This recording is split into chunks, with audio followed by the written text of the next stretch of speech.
Amina Buns is sleeping, which is great. Will she stay quiet the whole episode? Doubt it. We'll find out. Welcome to It's Us Dads, episode number 5. We survived.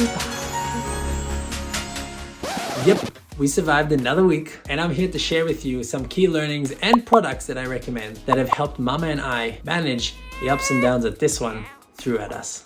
The goal of these videos essentially is to give you a recap of what life is like as a new dad, the main takeaways and learnings to hopefully help young fathers out there, you, to become the best dads that we can be together as a community. Why do I make these videos? Well, what the heck is going on the internet? Almost all the content for parents is created by mums for mums, but what about us dads? We're like 50% of the population of men. So I've decided to showcase the behind the scenes, my intimate life with Amina Buns so that I can hopefully help new fathers, expecting fathers, or existing fathers be the best dads that we can be. I definitely don't have all the answers, but I do know that I am as vulnerable as I can be, sharing ups and downs, things that I wish I knew as I progressed through fatherhood. So without further ado, let's go.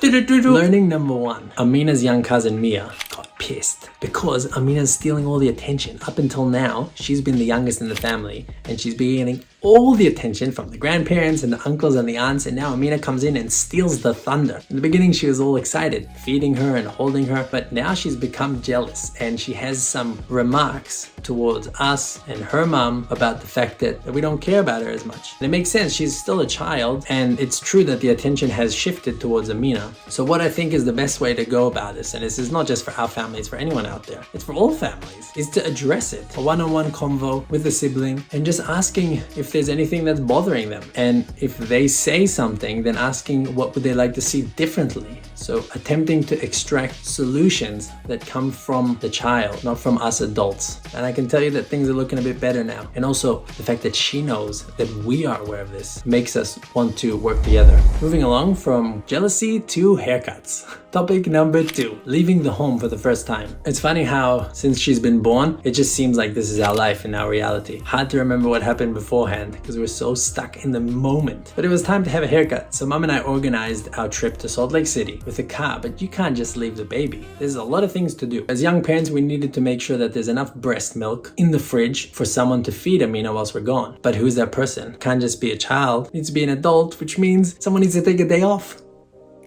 Crazy. Never thought that small little things, personal stuff, running our own errands would now be dependent on other people helping us. I guess there's truth to the saying that it takes a village. If not a village, at least one tribe person. But anyway, you get what I'm saying. And even when we get there and we get the haircut, most of what we're thinking about is how is she doing, right? Calling home, checking in, does she need anything? Suggesting advice on how to manage the situation. I guess there's no such thing as really taking a break, at least not at this stage of her life. And that's fine. So just prepare yourself that when you want to do something for yourself, it means that you need to depend on others and you need to plan. It's not really as easy as it used to be. And that's life. Challenged, accepted.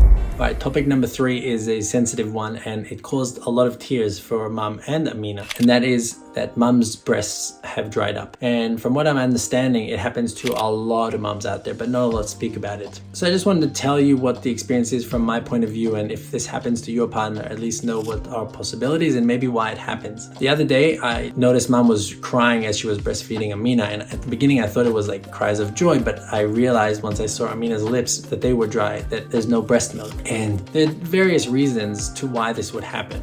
Mom could be sick or not eating well enough, not sleeping well enough. She could be maybe that there's so much formula being fed that the breasts feel neglected, so they stop creating milk. That's another option. But really what it boiled down to was that Mom was very stressed. And I think I've shared this from every single week that Mom is stressed and she has a lot on her plate. Doesn't sleep much. She has zero alone time. I do my best to help. The family is very supportive, but still her sole purpose of existence is to help this one grow. And that's a lot to handle. So plus there's this shortage of formula in the US. So that's another like psychological stressor for her, that if her breasts dry out, then what's going to happen to Amina? Will she have enough food? So it's been stressful and sad to see Mom and trying to support her in ways to reduce that stress. So being super nice, preparing food that she likes, giving her time to have a nice shower, taking care of Amina, changing stuff, and also doing a lot of things to her breasts, whether it's creating vibrations to get things moving, to put warm stuff in different sides of the breasts, to massage the breasts. I know this all sounds like sexual stuff, which it may have been before this one, but now there's no sexual discussions. It's only about Amina.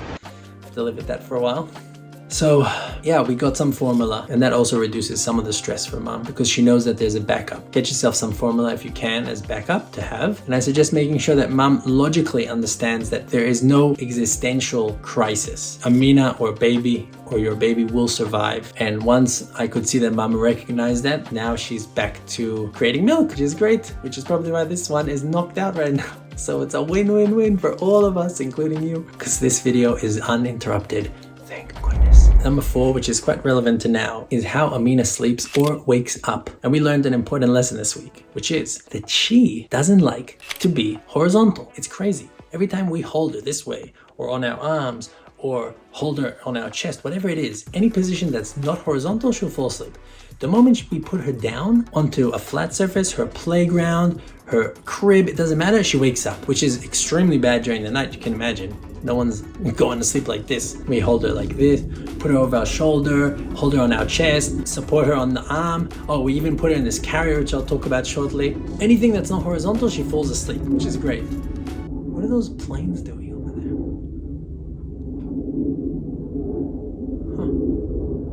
Huh. Fighter jets. A few moments later. The reason why it's important that she sleeps horizontal and on her back is to avoid SIDS, which is a huge concern for young parents. So it's been a challenge trying to figure out what is the right way of getting her to sleep and slowly moving her into the bed and managing and trying to maintain her deep sleep once she hits a flat surface. It hasn't been very successful, which means we've been waking up way too many times during the night. I'm glad I'm in a good mood today.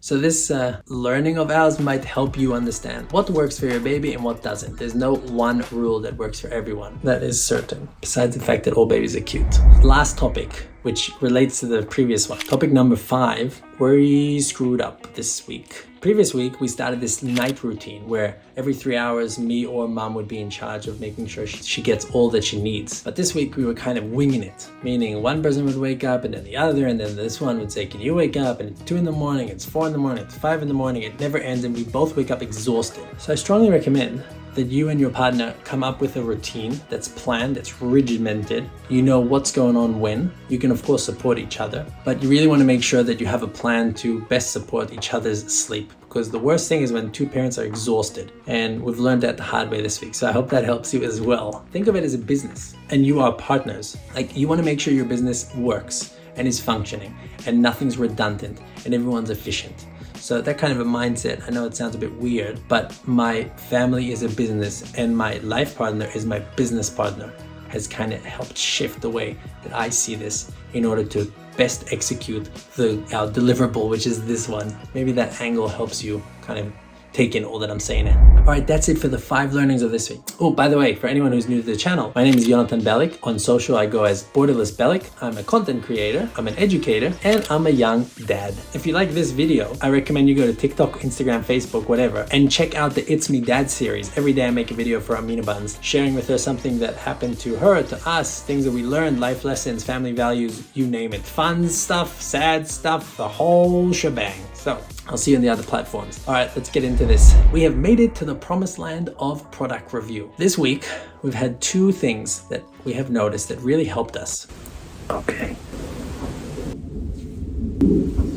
Rocker. Fuck yeah. Okay. Whilst Amina's trying to wake up, I'm going to try and finish this video. The first product I want to recommend is this burp cloth. It comes in sets of 8, 16, 24. I'll link it in the description. But look at this. Well, you can't really see. It's so comfortable. So it's super smooth on baby's skin. It's great for absorbing. It's easy in the wash. It's super lightweight. And it's freaking cheap on Amazon. So I recommend you get that. Get a 16 pack or get an 18 pack actually. Start off with an 8. Mom decided to buy more. I don't think we need more. Anyway, this is a great little thing to have one in the nappy station over here, one in the nappy station upstairs, one next to our bed. Just like scatter them around the house so that whenever there's a bit of throw up or excess milk that smears on the face, a little bit of this, I'm tempted to have a shower with it. Okay, product number 2. Product number 2 is this. It's pretty world famous. It's very, very, very popular. Infantino baby carrier. It's good for like the first year of a baby's life. Essentially, strap it on. Lots of straps. You think you're going to war. This thing. Well, I guess hanging out with the baby is a war sometimes. Clipped in. Lots of clips. But essentially, what's great about this is that it has 4 positions.